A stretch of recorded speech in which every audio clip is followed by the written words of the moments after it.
If you have a lot of disposable income, lots of cash, and you like to buy expensive stuff, or you just like to dream big, then this video is certainly for you.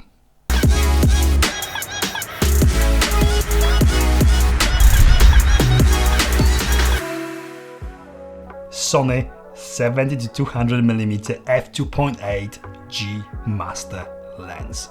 I have been a fan of cheaper lenses for a very long time, and I have used Sigmas and Tamarons and other ones professionally for many years. I know that there is this snobby movement and approach that you must always use the native lenses for best results and all that, and I have always been a person who would disagree with that until I have actually used the G Master lenses on my Sony cameras. In this video I am going to, of course, talk about image and video performance as well as the build quality of this lens, value for money, and who in my opinion this lens is best for. But before we jump right into it, I must say massive thank you to UK Digital for lending me this lens for this review, and I'm not paid by UK Digital, Sony or anyone else to say anything specific, so this is my honest opinion about this lens. Okay, let's do this. First, let's talk about image quality. This lens, as you would expect from the top of the range G Master lens, performs absolutely flawlessly. There is literally no issues with the speed of focusing, and it produces really nice, full of contrast images, free of chromatic aberration, flaring or ghosting. What does make it very special is the character it delivers. To me, in the world of so many perfect and very clinical lenses delivering just the same images as another perfect lens, this is a breath of fresh air. The bokeh is actually slightly swirly, and in my opinion gives the images that something special. It delivers absolutely immaculate autofocusing, but with that slight vintage-like character. The focal point, your subject, has got that modern and polished look, but the background and the bokeh have got that dreamlike and full of character vintage, or slight vintage feel to it. Sony applies here perfect circular 11 blade aperture, which is the biggest contributor to the image look this lens delivers. The focal length of 70-200 is absolutely great for anything from close-up like nature, food photography, product photography to wildlife portraits and even landscape. With this focal length paired with the f2.8 wide aperture, you get amazing separation between your subject and the background due to the zoom compression. And with the optics as high quality as these, images are easily comparable to those shot with wide aperture prime lenses. With all the tests I have shot with this lens, I got 9 out of 10 success rate in getting sharp and well exposed images. It's just very difficult to go wrong. This certainly helps when you rely on the equipment to deliver better and more professional results quicker with less need for post-processing after the shoot.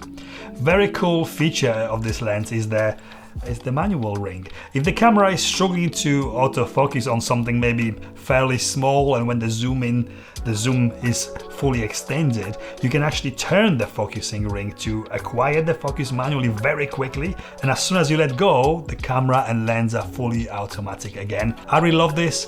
It eliminates need for switching autofocus off in those very rare moments when you need to do this with this lens. It is absolutely flawless working with video, and autofocus working really well in video, and there is no focus breathing whatsoever, just nice.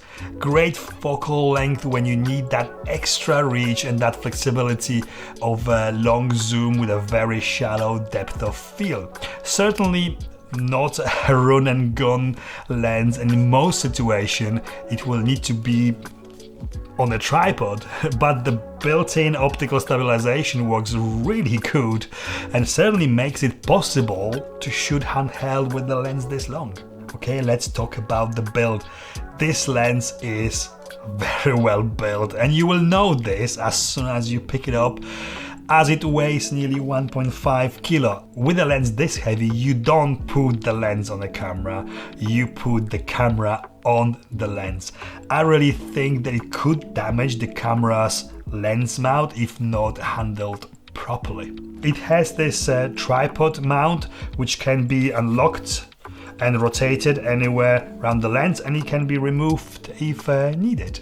It has got more switches than the Millennium Falcon's dashboard, and it contains ring drive supersonic wave motor and double linear motor actuator, which I am actually sure you could find on Millennium Falcon, but here they are responsible for super accurate and quick autofocusing. The switches are the standard auto manual focus switch. There is a focus limiter, so the focus doesn't have to turn all the way around automatically, so it's full or infinity to 3 meters. The lens autofocuses in all situations so well that I never had to switch this over. In rare moments when the autofocus didn't work as expected, manual correction with a manual ring is probably the best and quickest solution, not switching the switches. There is optical steady shot on and off switch, and finally the 2 modes for the optical stabilization. The first just a standard one, and a second one to help stabilize panning shots. There are also 2 focus hold buttons which can be programmed to different functions via the camera. The lens hood contains this little hatch. It is for turning ND filter or circular polarizing filters, and it also has got this felted soft material inside to prevent from any light spills or leaks, reflections. The zoom ring has got only 90-degree turn, so it's very quick to change your focal length. All the focusing and zooming is performed internally, so this lens doesn't extend when used. It is fully dust and moisture sealed, weather sealed, ready for challenging environments, and the 70 to 200 focal length delivers whopping 105 to 300 mm on APS-C cameras. This lens is not cheap. It retails here in UK for £2,399, and it's significantly more expensive than all the competition. But it is G Master lens, and its build and performance is just simply outstanding.